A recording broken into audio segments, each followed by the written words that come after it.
Émilie Bourdu, Philippe Cailloux, bonjour. Bonjour. Bonjour. Vous êtes respectivement chef de projet au sein du think tank La Fabrique de l'Industrie et maître de conférences à l'Université Paris-Sud et à l'INRIA.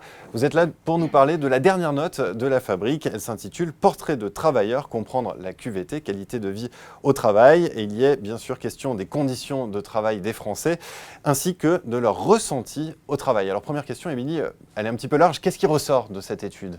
Alors d'abord, je précise que Philippe et son équipe ont exploité les données de la DARES, de l'enquête conditions de travail, pour élaborer cette étude. Et donc, grâce à ces données, en fait, on arrive à faire émerger différents portraits types de travailleurs. Et donc, il y a un portrait qui se dégage, qui est intéressant, qui est celui des salariés heureux. Donc, ces salariés possèdent des caractéristiques communes.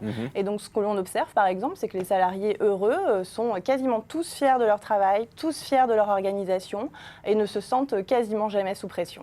Il y a aussi des résultats qui peuvent apparaître un petit peu contre-intuitifs. Oui, il y a des tas de caractéristiques très intéressantes dans ce groupe des salariés heureux. Une première caractéristique, c'est que le salaire, en fait, ne fait pas le bonheur. Les salariés heureux sont moins bien payés que la moyenne. Ils sont à moins de 1 800 € par mois contre 1 877 pour l'ensemble de notre population. Mais par contre, ils ont quasiment tous l'impression d'être bien payés. Donc ce qui compte, c'est d'avoir l'impression d'être bien payé et non pas de gagner beaucoup d'argent. Et une autre caractéristique qui est intéressante, c'est qu'on constate que les gens qui sont le plus surreprésentés dans ce groupe sont les gens issus de l'immigration, mais aussi les ouvriers et les gens qui travaillent dans les services peu qualifiés. Donc ce sont ceux qui sont le plus représentés dans les salariés qui ont une bonne qualité de vie au travail. Et enfin, un dernier élément intéressant, c'est l'importance de l'autonomie pour la qualité de vie au travail.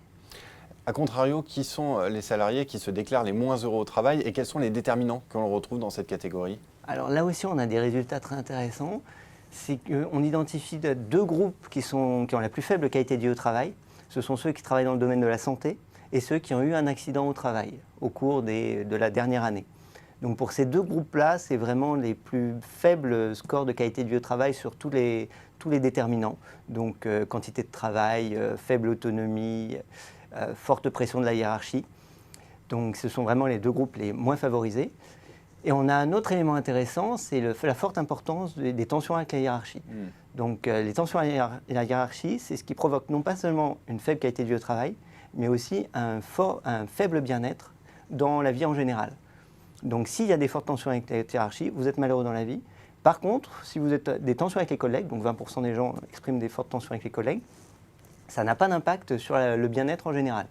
Alors ça, c'est un élément très intéressant. Quels sont les enseignements que l'on peut tirer pour le management ? Est-ce qu'on peut dire qu'il se trompe globalement d'approche quand il travaille sur la QVT ?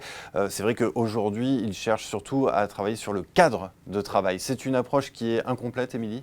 Alors oui, certains dirigeants, certains managers cherchent à travailler sur l'environnement de travail. Alors c'est une piste pour améliorer la qualité de vie au travail, mais ça nous apparaît assez secondaire. En fait, ce qui nous semble être la priorité en termes d'action, bien, ce sont des actions qui portent sur le travail, son organisation et sur le management des femmes et des hommes.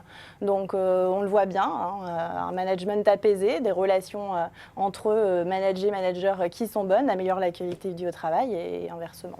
Donc, Et puis peut-être rebondir sur un point, Philippe mentionnait tout à l'heure l'autonomie. Donc oui, l'autonomie c'est très important. Enfin, les possibilités qu'on donne aux salariés de pouvoir agir, de pouvoir s'exprimer sur leur travail améliorent la performance et la qualité de vie au travail. Après l'autonomie, c'est bon jusqu'à un certain point parce qu'au bout d'un moment, finalement, il peut y avoir une charge mentale, un coût de cette autonomie. Donc lorsqu'on veut laisser des marges de manœuvre à ces salariés, il ne s'agit pas de les laisser seuls face à leurs responsabilités. Cette autonomie, elle doit bien s'exercer dans un cadre. C'est une question de curseur à placer par le management. Là encore, ça vient l'interroger. Merci à tous les deux pour cette présentation. Et puis pour ceux qui veulent aller plus loin, je renvoie à votre note qui est disponible sur le site de La Fabrique de l'Industrie. Merci encore. Merci.